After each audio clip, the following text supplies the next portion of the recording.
Welcome in to Bass Pro Shops Outdoor World, brought to you by Bass Pro Shops. If you love fishing, hunting, and the great outdoors and want to make it even better, you're in the right place. With host Rob Keck, your adventure starts right here. Good morning and welcome, and thanks for tuning into Bass Pro Shops Outdoor World, brought to you by Bass Pro Shops, where truly your adventure starts right here. I'm Rob Keck, your host, and I hope that you're having a wonderful Saturday. And hey, what a show we have for you today. We are live here at the World Bowfishing Fair and the U.S. Open Bowfishing Tournament being held at the granddaddy of all Bass Pro Shop stores right here where Johnny Morris started it all in beautiful Springfield, Missouri. Well, to get us started for today, I want to introduce a very important member and leader of the Bass Pro Shops team. And I can tell you this creative young man, a graduate of Ole Miss, is playing a major strategic role in putting this Forbes Best Employer company on the map and on the minds of millions of American sportsmen and women. He's a very accomplished and passionate bow hunter. He's host of the new TV show, The Habit, on the Sportsman's Channel, and he's founder of the U.S. Open Bowfishing Championship. I can tell you he's been with us here before, and now he's back one more time. Please welcome back to Outdoor World Radio, John Paul Morris. John Paul, welcome back to the show. Thank you, Rob. Very excited to be back on here with you. Man, I tell you what, yesterday when you rolled out that arch enemy and the smoke was rolling, the crowd just went nuts. Man, it's finally here. Tell us about what is happening here.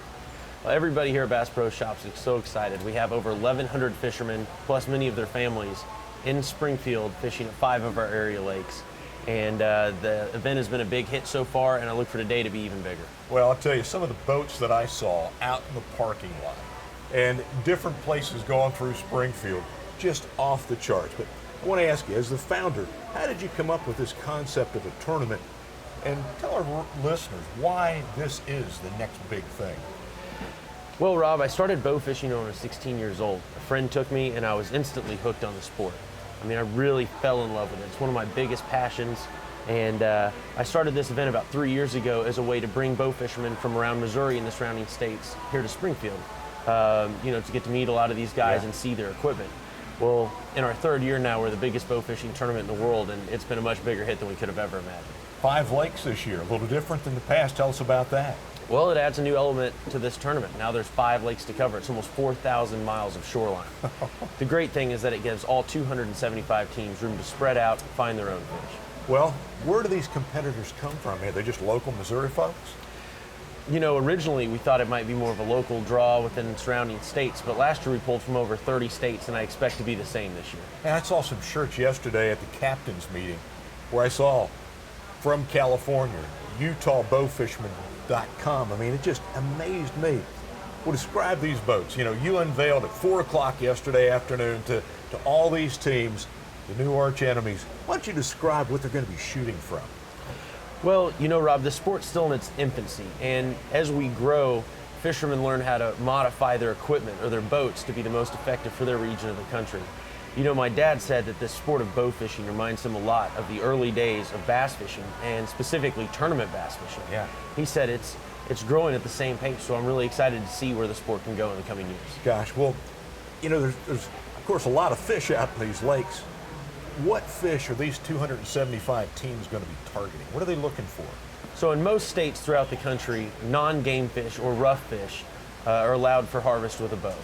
And here in Missouri, in this tournament, anglers will be looking for grass carp, common carp, long-nosed gar, and buffalo will be the foremost common species. Well, does removing these fish from the waterway have any impact on the overall health of the lakes? We're big partners with the Missouri Department of Conservation here in the state, and we partner with them to keep an eye on the populations of these fish within these lakes. They look to bow fishing as a way to help manage this population of rough fish. And they've been a great partner. They're excited about it. You know, we're going to continue to watch the sport. If it grows, we can put more rules and regulations in place to make sure that that population's around for years to come. Absolutely. We're going to have Bob Ziehmer on following you as our guest, and we're going to talk about the conservation benefits that really come about. Well, anyway, we're going to move to our first break, but when we return, we're going to continue our conversation about the U.S. Open Bowfishing Championship, the World Bowfishing Fair, with its founder, John Paul Morris. This and a whole lot more coming right up. And I'm Rob Keck, your host here on Bass Pro Shops Outdoor World, only on Rural Radio's Sirius XM, Channel 80. We'll be back in a moment to Bass Pro Shops Outdoor World, right here on Rural Radio, Sirius XM 80.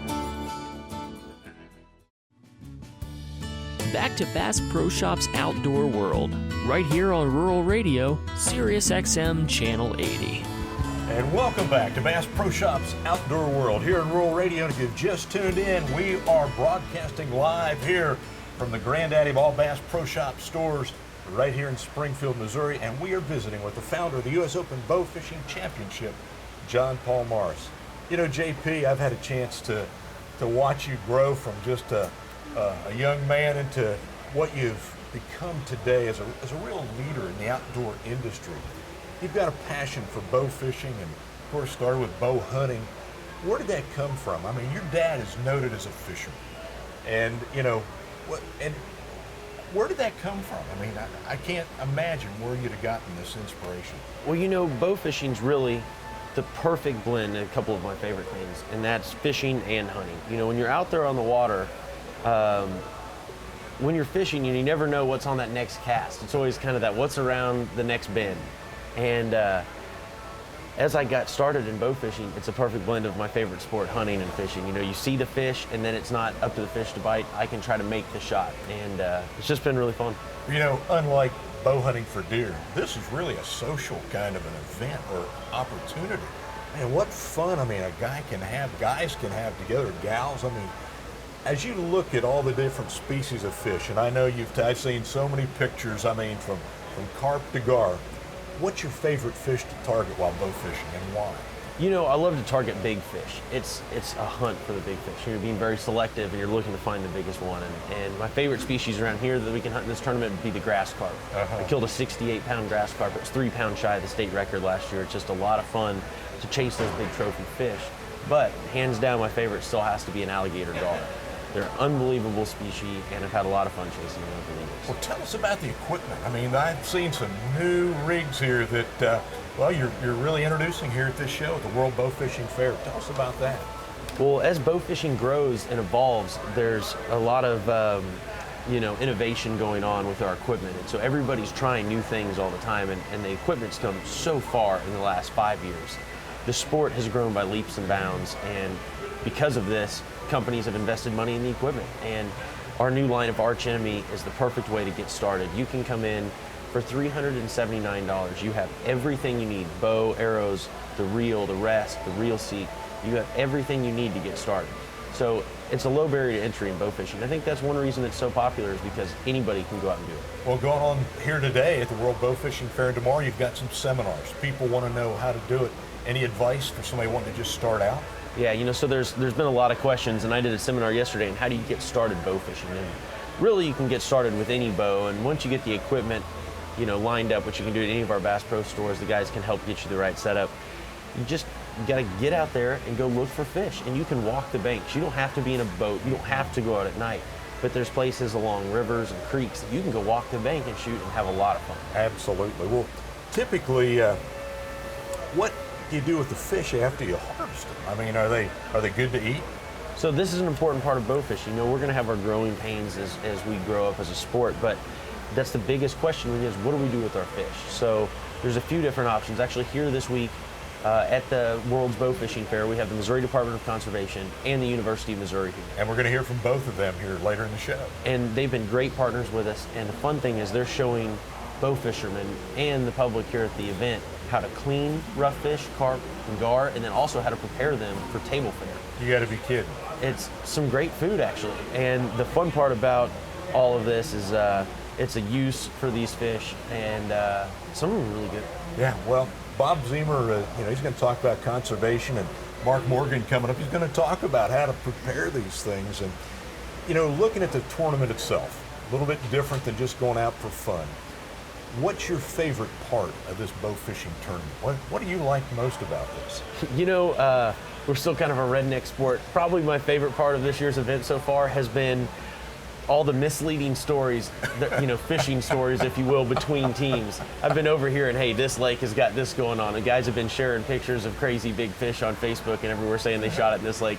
who knows what's true and what's not. So Yeah. I think that adds an interesting aspect to this year's tournament. Look, I was talking to Mickey Black yesterday, and he was saying, gosh, with 275 teams, and you look at the rigs, you look at the pickup trucks that are pulling them, he said if they went end to end, they go for 3.5 miles. How do you handle all these rigs and big trucks that are here? We've got a great team here at Bass Pro Shops, Tracker Boats, and Big Cedar Lodge, and everybody really pulls together to help me out with this event. And the fishermen say this is one of the smoothest run tournaments they fish in all year, even though we have 275 teams. We've been very blessed with a great team. Hey, it doesn't surprise me at all.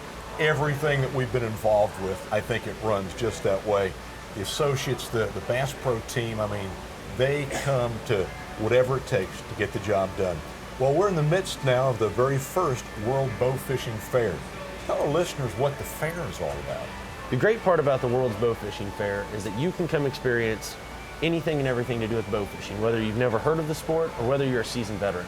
The fun thing, we've got seminars going on so you can learn how to get into bowfishing, you can learn about where to find fish, you can learn about how to set up your equipment, even how to eat the fish that we're taking. Also, we've got some events going on. We've got vendors here showing off all the latest and greatest in bowfishing gear. And if you've never tried bowfishing, we have a practice tank where kids, mom, dad, anybody can walk up off the street, pick up a bowfishing boat, and shoot at targets in the water. And so we're really excited about it. That's great. Well, how do you look at the future? You're in your infancy. It's a third year. Where do you see the future of this bowfishing element at the tournament level, or maybe just in general? The sport's really growing quickly, and I'm very excited about it. Everyone I take has a lot of fun. And there's a huge population of these rough fish in our country right now, and so you have early success. People are going out, they're seeing fish, they're having fun, they're shooting arrows. That doesn't mean they hit them all. But I think that's the whole key behind bowfishing. As long as that continues to be the trend, I see the sport growing very quickly. Archery in the schools, that program, some of the major movies that have been out that really have inspired young people to pick up a bow and go try it. Folks, come to Bass Pro Shops. You don't have to bowfish. You can just fling arrows at targets. A lot of fun as well. And when I look at, this statement, I know I've heard you say it, this is the next big thing. Expound upon that, the next big thing. Well, Rob, it just seems like this sport's really growing, and like you mentioned, archery in general. We're looking for ways to get kids off the couch back into the woods, and I think archery is a great way to get those kids involved. I know it hooked me at a young age, and when we get people involved in this sport before they get into high school, involved in too many organized sports, there's a great chance we're going to keep them in the outdoors. No doubt about that. Words well said. Just to finish up, where can folks go to find out the results of the championship tomorrow at the ceremony? So there are all kinds of details available on basspro.com/US Open. As well, we have a bow fishing sale going on the rest of the weekend. So if you're interested in getting started, there's some great prices. Take advantage of them this weekend. JP, we're out of time. We got to take our next break. Congratulations on what you've done, but really what you're doing for conservation, for sportsmen, sportswomen. And folks, when we return, we're going to be meeting with the director of the Missouri Department of Conservation, Bob Ziehmer. This and a whole lot more coming right up. And I'm Rob Keck, your host here on Bass Pro Shops Outdoor World, only on Rural Radio's Sirius XM, Channel 80. Thanks for joining us, and we will be right back. We'll be back in a moment to Bass Pro Shops Outdoor World, right here on Rural Radio, Sirius XM 80. Back to Bass Pro Shops Outdoor World, right here on Rural Radio, Sirius XM Channel 80. And welcome back to Bass Pro Shops Outdoor World here on Sirius XM Channel 80 Rural Radio. And I'll tell you what, we're having a big time here at the World Bowfishing Fair. You can probably hear some of that noise in the background. This place is packed. 275 teams, part of the U.S. Open Bowfishing Tournament. And hey, thanks for joining us back here. Our next guest, an avid hunter and angler. He's a leading conservationist, believes that citizen input and involvement are critical to conservation. He just happens to be the 8th director of the Missouri Department of Conservation, and that has been since it was founded back in 1937. Says a whole lot for the agency. I want you to welcome my good friend and a guy that has done so much for conservation, Bob Ziehmer. Bob, welcome to Outdoor World. I appreciate the opportunity, Rob. Man, I tell you what, lots happening, and man, what an event. It's great to be with you again. What a happening here in Missouri. with the Bass Pro Shop World Bowfishing Fair and, of course, the Bowfishing Championship. As the director of the Missouri Department of Conservation, overseeing management and the responsibilities of all fish and wildlife here in the state, what's your take on all this? I mean, this is like a new venue. The excitement is here, and to capture it, I would say welcome to the aquatic side of archery. You know, you look at archery, it continues to grow. A subset of that, bow fishing, just grows leaps and bounds. Participation is exciting to see those numbers rise. And just fortunately, it combines two of my passions, which are bow hunting and fishing. I know. And you put that all together in the great state of Missouri, we've got incredible water resources. Very exciting. Well, let me ask you a question. Is this a good thing for Missouri's fisheries? Oh, without a doubt. Why? Absolutely. I would say twofold. First of all, it's good for our citizens. It provides them added opportunity. They can get out, they can learn a new skill, hone a skill that can be utilized 12 months out of the year. But you ask about our fisheries. Many of the species utilized through bow fishing are not really pursued by the pole and line angler. These fish, and especially many of those fish, are not native to our systems. Removing those fish out of the system decreases competition, makes not only the remaining fish more healthy, but increases the health of the entire system, whether it's a stream or a lake. It's a great message. It's one I think we've got to make sure we keep out in front, because as you know, there's always folks out there that are against management of all kinds, whether it's fisheries, whether it's, you know, wildlife. What kind of effect has this Bowfishing Championship or the growth in bow fishing here in Missouri had on the fishing environment? That's a good question. And again, in the environment, I'd always go back to the individual. It's opened their mind. It really has got them pursuing species that many did not even know existed in these systems. So answering questions as individuals learn about the fish species, their importance in that environment, or the challenges they create for that environment, and how they can help manage has been one component. The other side is to watch people as they help us with some of these aquatic challenges that we have to ensure that fishing remains not only good next week, but 25 years down the road for our anglers. And removing some of these non-natives like carp, and there are several of them, big-headed carp, grass carp, getting those out of the system, we cannot stress enough that it frees up, it lessens competition for our native species. Bob, as you just said, bow fishing combines two of your passions, bow hunting and fishing. I've had some people ask, well, what kind of a license do I need to bow fish? Do I need a hunting and a fishing license? Now, it's rather simple. In the state of Missouri, you need a fishing license. So if you're a resident, really for less than the cost of going to a movie, you can have year-round access to our waterways. And for a non-resident, it's about $40 a year. How about that? Well, look, I know many of our listeners, you know, that maybe want to undertake bow fishing. They're going to ask, well, what fish are, in fact, the legal targets of bow fishermen and women here in Missouri? Because they don't want to make a mistake, for sure. And again, appreciate the question. In Missouri, to answer simply, we divide our fish species into two categories, game and non-game. For bow hunters, the non-game category is available for take. Many of those are native to our systems, and we talked about those, freshwater drum, buffalo species, gar, sucker species, but also in addition to that, all of the non-natives are available to the angler. I would say for the native species, we do have a cumulative or an aggregate daily limit of 20 fish. For the non-natives, there is no possession or daily limit. We encourage the take of those, as many as you can utilize. Well, you know, Bob, I've heard some people say, I really don't want to eat carp or gar.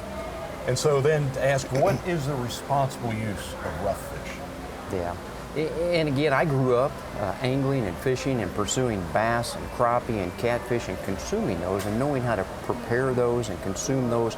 So I enter into this arena with that background, and I think a lot of our sportsmen are similar.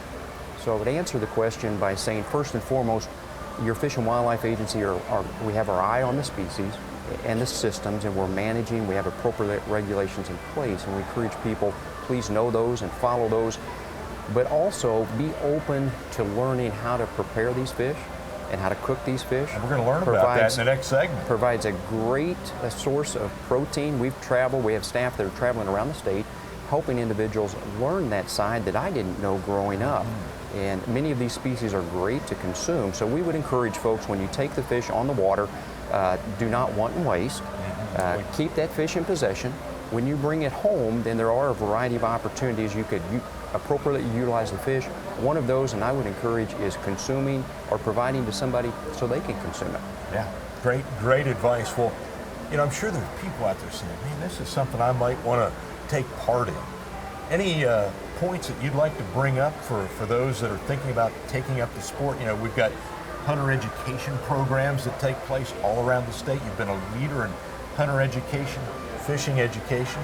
What would you say to these potential bow fishermen? Any advice there? Oh, step into the world. Don't give it any more thought. Become an active participant. It is an absolute, an amazing world. It gives you a different perspective. It allows you to, again, combine that hunting and the aquatic side of archery together. And really, there's a lot of sources out there. Of course, reach out, get some pointers from folks that are actively involved. The department has a lot of information on our website and would be willing to assist. Missouri is #1 in hunter recruitment, and congratulations on that.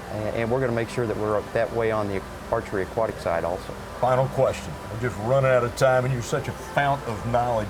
Bob, you have a belief that you feel is critical to conservation. What is it about this that is important to future conservation? You know, you look at our state, the state of Missouri, and really the nation, we're blessed with incredible forest, fish, and wildlife resources. That belief is that all outdoors people should learn more about that, how they can plug in and how they can really carry out their responsibility to manage that for future generations and to actively engage with your state fish and wildlife agency. Bob, unfortunately we are out of time, so we're going to take our next break, but I just want to thank you. Thanks for being here today. Thanks for what you do for the quality of life for people here in Missouri, and I know it's copied by many, many others all around the country. You're one of my heroes. Well, when we return, we're going to meet the Associate Professor of Parks, Recreation, and Tourism at the University of Missouri, Dr. Mark Morgan. This and much, much more coming right up, and I'm Rob Keck, and you're listening to Bass Pro Shops Outdoor World, only on Rural Radio Sirius XM, Channel 80, and we will be right back. We'll be back in a moment to Bass Pro Shops Outdoor World, right here on Rural Radio Sirius XM 80. Back to Bass Pro Shops Outdoor World, right here on Rural Radio, Sirius XM Channel 80.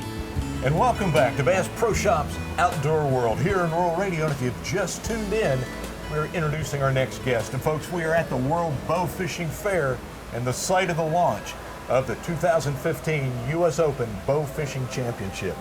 Well, look, we've got a real treat for you here with our next guest. He's an Associate Professor of Parks, Recreation, and Tourism at the University of Missouri School of Natural Resources. He teaches classes in outdoor recreation management, conducts research on human dimensions of natural resources as it relates to policy, visitor behavior, and communications. He's a former Fulbright scholar who's taught and conducted research in several Asian countries.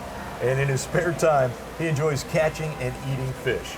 Well, many of you have seen or heard about the spread of the Asian carp throughout the Midwest, and that a solution to slow their spread hasn't been found. Well, let me tell you, Dr. Mark Morgan has an idea to fight back. If you can't beat them, then eat them. Please welcome to Outdoor World, Dr. Mark Morgan. Mark, welcome to Outdoor World. Thank you, Rob. I appreciate the invitation. I'm looking forward to the interview. This will be great. Oh, Mark, you got to be kidding. Eating carp? Look, when I was a kid growing up, my grandpa said the only good place for carp is to put it in the garden and plant corn on top of it. What do you say? I can tell that you haven't eaten carp. I'm telling you, it's delicious. You've got to be kidding. Well, are there a lot of recipes? Oh, sure, absolutely.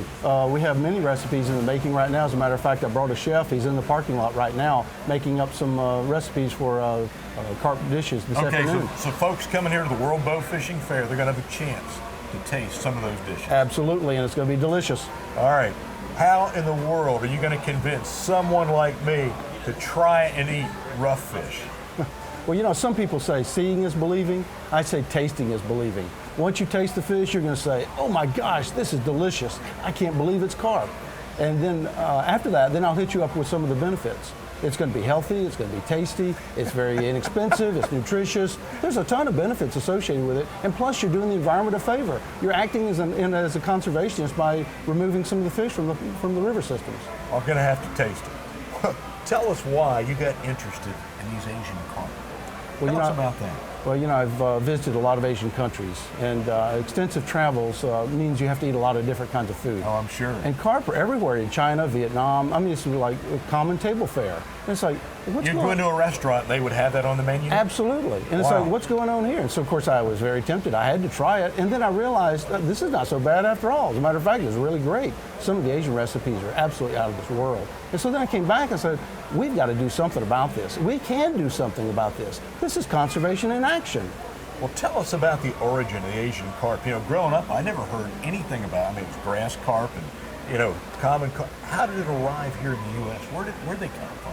Well, actually, we have 5 species of carp in the United States right now, and all of them came from Asia. Even the common carp. The common carp was brought over in about the 1830s. So you would consider all of them invasive? That's exactly right. Okay. All the carp species are invasive. Now, the ones I'm particularly working with are the silver and the big head carp. Now, the silver ones are the infamous ones that jump out of the water and leap when startled. We've seen them on TV, on Outdoor Channel, hitting people in the chest, swatting them with bats. I mean, golly day. Exactly, and that's actually kind of the fun of it. But then I realized, gosh, there's an environmental problem here. There's a lot of fish, and there's no population control at this point in time. So it's an environmental threat.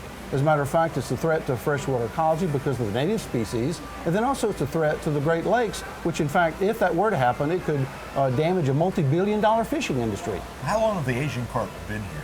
Well, the ones that I've been working with, the silver and the big head carp, they were imported in the 1970s, and they were imported for a specific reason, for kind of water pollution, water cleanup efforts in catfish ponds and golf course ponds, some of the algae eating and that type of thing. And so therefore, everything was going fine until flooding occurred, and then they escaped, they got in the Mississippi River, and then they've been marching upstream ever since. And they've dominated all the major tributaries of the Mississippi River, including the Illinois, which the Illinois is probably the greatest concentration of carp anywhere on the planet, including Asia. You're kidding. Oh, man. Have they moved into the Great Lakes yet? Not yet. What are we doing to try to stop that? I know that this program hopefully is going to reduce them, but how are we going to stop them from getting into the Great Lakes? Well, Obama spent a lot of money to electrify some of the canals around the Chicago area to prevent their entry into the Great Lakes. But you know what? Who knows what's going to happen in the future? I don't know. And so therefore, there's been some efforts in terms of prevention of Asian carp from occurring in the Great Lakes, but there's been less focus or importance on the reduction of carp existing in the system. And so that's where I come in. It's like there's a way to handle this particular situation. And I'm not saying we're going to solve the problem by eating carp. All I'm going to say is we're addressing it in a fun and tasty way, one forkful at a time. One forkful at a time. Well, what is the Eat More Carp program all about? Tell us the specifics about that. Well, Eat More Carp is an initiative that I came up with at the University of Missouri. And after realizing what's happening with our big water, freshwater systems and the number of carp that are present in the system, it's like, we need to do something about this. And so I thought, well, we could find some product out there that would actually work. So I was able to locate a ground fish product that's 100% boneless. It's like, this is a perfect model for us to put into many of the existing recipes we use on a daily basis. Well, what are some of the products? Oh, it's amazing. I'm telling you, that you could put them in fish tacos, burritos, chili, con queso, sausage, omelets. I've eaten it in all these different forms, and it's absolutely spectacular. Man, I'll tell you what. It's the new turkey. It's the new turkey, really, I'm serious. I love to take ground venison and use manwich. That's one of my favorite things. Next time, try carp. Would carp work with manwich? Carpwich, that's exactly right. Carpwich, okay, that sounds great. Well, look, I know there's a lot of different products that you can produce with carp. You've mentioned some. Just make me a list of the products that would come out of utilizing carp for the table. Oh, for the table fare. For the table fare. Well, now actually there's two different kinds of uses. One is consumption oriented and one is not. So the non-consumption, there's a lot of things like fish oils and fertilizers. There's a lot of different ways that fish are being used in other forms other than consumption. Yeah, I mean, like this weekend, we're going to have what? Over 3 tons of carp being harvested? That's right. And I think most of that's going for fertilizer? Well, fertilizer, that's exactly right. Yeah. Schafer's is here, and they're going to be taking the fish back with them, and they're going to be making fish fertilizer, which is absolutely great for tomatoes. Oh, man, what a great way to recycle a natural resource, a renewable resource for sure. And so your farming technique is actually a good idea. Put it in a corn, put it with a corn plant. You can do that, fertilize your tomatoes. For sure. Well, what are the challenges to Let's get back to the food products, okay, because those are great. Those omelets and those sausages, it's amazing, okay? Anything that they can do with carp, you can overpower the taste of it very easily with the spices and seasonings. And so carp are a midstream feeder, and so they have a very mild flavored flesh to begin with, and so therefore you can make it into anything you want to. Look, we're just running out of time. In the last 30 seconds, give us your final thoughts that you'd like to share, maybe the challenges that we look at in the future of marketing this. Well, it is a challenge. We have no problem with the supply. The supply is plentiful. However, the transportation and logistics often complicate the situation quite a bit. So carp is not universally available across the nation or anything like that. And so we do have some problems with transporting it to different locations. But I think that the price is the biggest factor here, because I can get you a good source of low-fat protein for $1.99 a pound. That's retail. There you go. Well, look, Mark, we're out of time. We're going to have you back, give us more information, update us on that program. When we return, we're going to visit with our final guest of the show, outdoor television host Brian Pigman Quaca, right here on Bass Pro Shops Outdoor World, exclusively on Rural Radio Sirius XM Channel 8. This is Rob Keck, and I want to thank Mark Morgan for being with us today. Thanks, Mark. Yep. Good luck to you. Thank you. Eat more carp. Eat more carp. There we go. We'll be back in a moment to Bass Pro Shops Outdoor World, right here on Rural Radio Sirius XM 80. Back to Bass Pro Shops Outdoor World, right here on Rural Radio, Sirius XM Channel 80. And we are back. And thanks for tuning in to Bass Pro Shops Outdoor World here on Rural Radio. And if you've just tuned in, we're shifting gears once again by introducing our next guest. And what a treat we have for you. A strange name, an unmistakable voice, and an explosive and energetic on-screen personality have created a dramatic fan following as the Pigman burst onto the scene with his self-confidence, capable of revolutionizing outdoor television and the programming that we've come to know. Well, this Texas-born hunter, he was raised in the footsteps of his daddy and was an avid outdoorsman, and today shares the passion and the expertise of the host of the award-winning Pigman television show on Sportsman's Channel.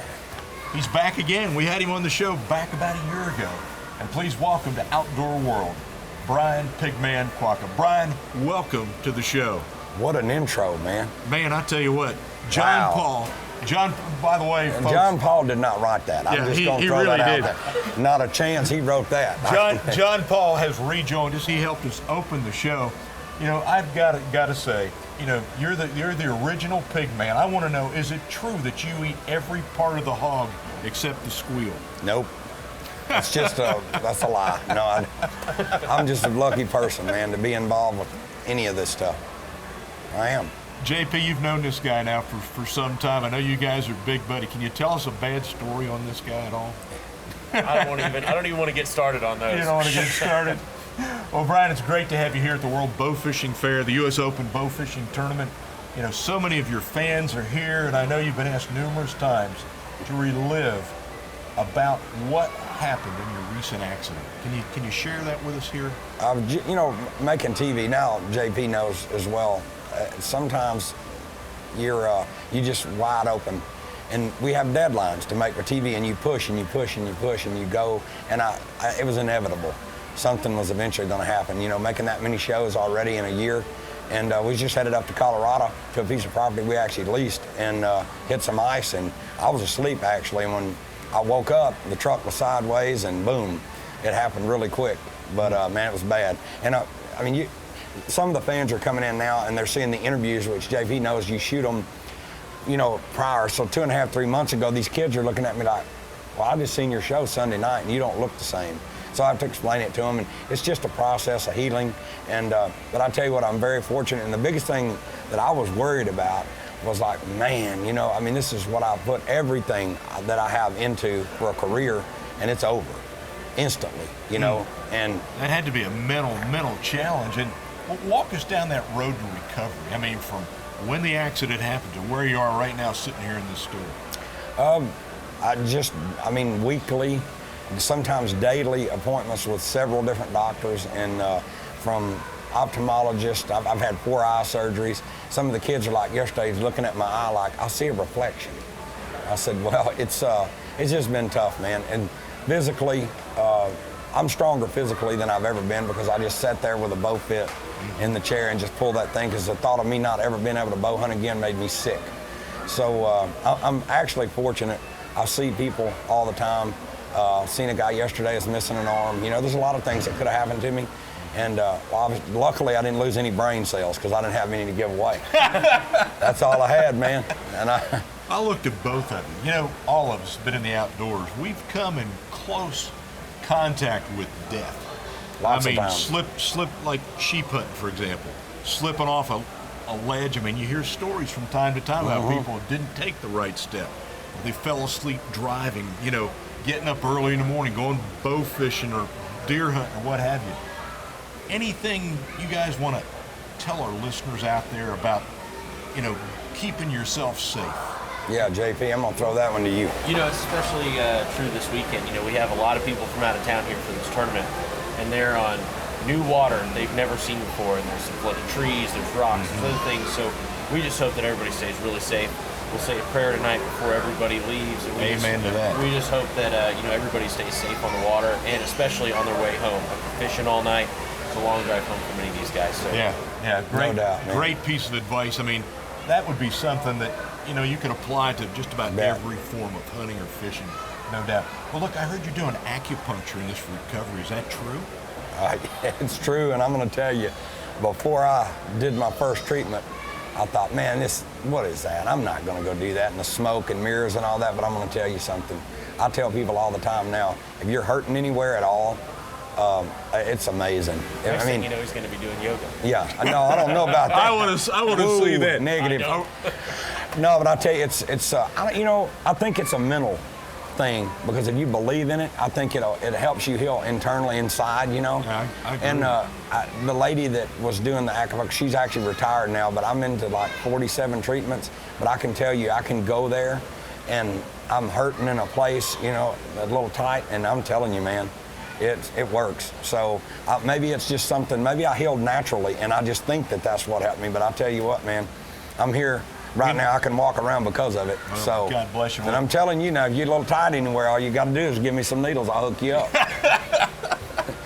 You know, sometimes adversity teaches us a whole lot about ourselves. You ain't telling me nothing, man. What have you learned about yourself? I've moved way too fast.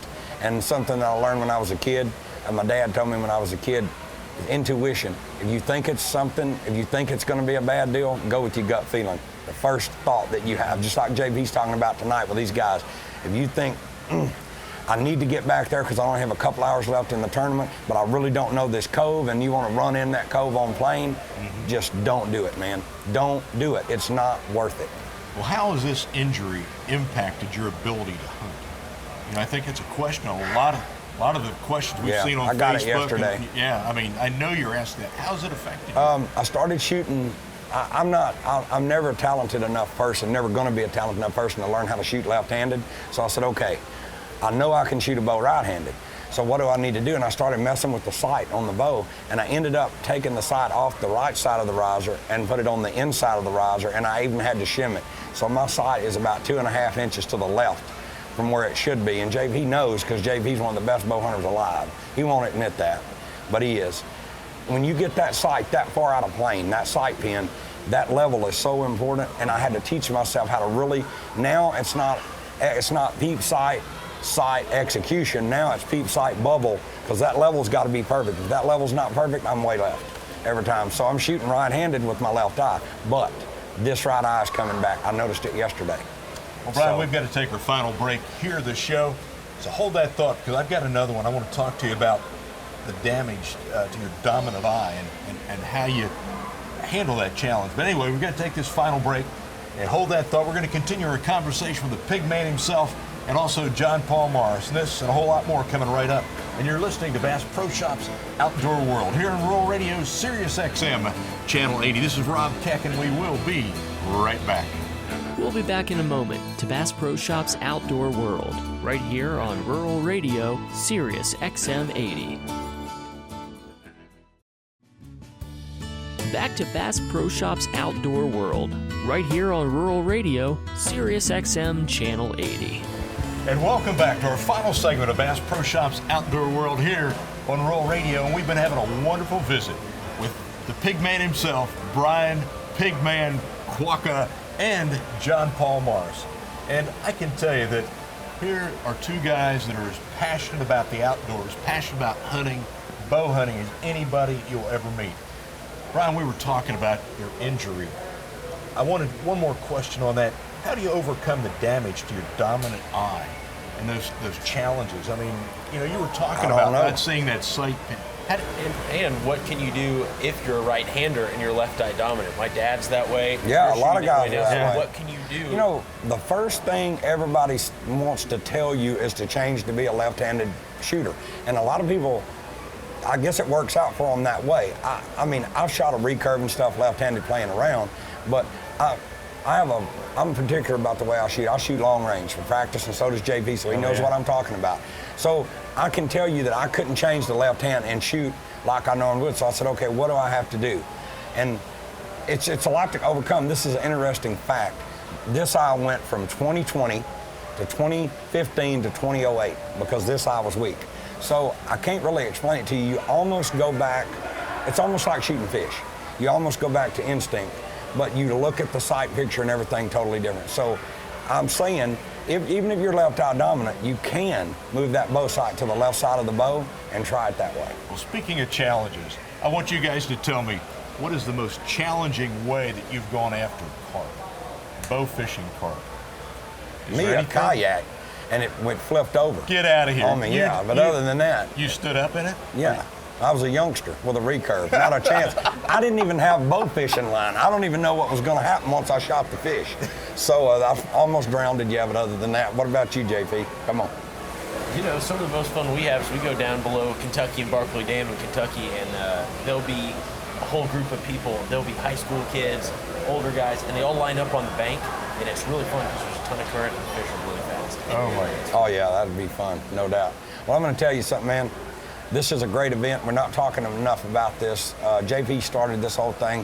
This World Bow Fishing Fair is crazy. The turnout yesterday was insane. And, you know, it takes younger guys. JP's way younger than I am, but what I'm saying is that it's an evolution of life in this industry, and you have to promote this to the kids. And I'm going to tell you, I've done this professionally for 6 years. I have never been to an event anywhere on the planet that has more children than this event right here. I guarantee blows my mind. I tell you, it starts with John Paul's daddy. I mean, he has made children, made families part of virtually every event, all the kind of things that we do here at Bass Pro Shops. Well, we're running out of time, and I want to ask if for some final thoughts, each one of you. JP, as we look at this event that's unfolding here today, the U.S. Open Bowfishing Championship, final thoughts, and then I want you to clean up for us. Okay. You know, just really excited about the event, and for anybody that's heard about bow fishing or maybe seen a little bit of it on video or on TV, you gotta get out and try it. It's really easy. It's a heck of a lot of fun. If you just get out there and try it, I promise you, you'll be hooked. And it's not just a man's sport. Oh no, there are women, children. In fact, the team that got second here last year was a whole family. The youngest boy in the team was about 13 years old, and they got second in the tournament. It's a great story here. There you go. Ryan? I'll tell you what, man, all I can say is I was going that direction a little bit earlier, but you have good partners. Bass Pro is family to us, and in the worst times of my life, these guys stuck by me to the end. And I'm going to tell you, I've had lots of opportunity to be around a lot of partners in the industry, but there's nobody like Bass Pro, I can tell you that. And if you guys are not coming out to the World Bowfishing Fair, you're crazy. This is one of the best events I've ever been to in my life. Man, thanks so much, guys. Thanks for being here with us today. Hey, good luck with a speedy recovery. Hope you can overcome all those challenges. We're going to see you back like never before. Well, folks, that's going to wrap it up for today here on Bass Pro Shops Outdoor World. We'll be back next Saturday morning, 10 Eastern, 9 Central, here in Rural Radio, Sirius XM, Channel 80. And until then, I'm Rob Keck. On behalf of Bass Pro Shops, where your adventure always starts right here, thanks for answering the call. That call to preserving our rich hunting, fishing, and trapping heritage. See you next week. This has been Bass Pro Shops Outdoor World, talking all things outdoors, brought to you by Bass Pro Shops, your outdoor leader. Join us next Saturday and every Saturday for more special guests and unique locations, right here on Rural Radio, Sirius XM 80, the Agribusiness and Western Lifestyle Network.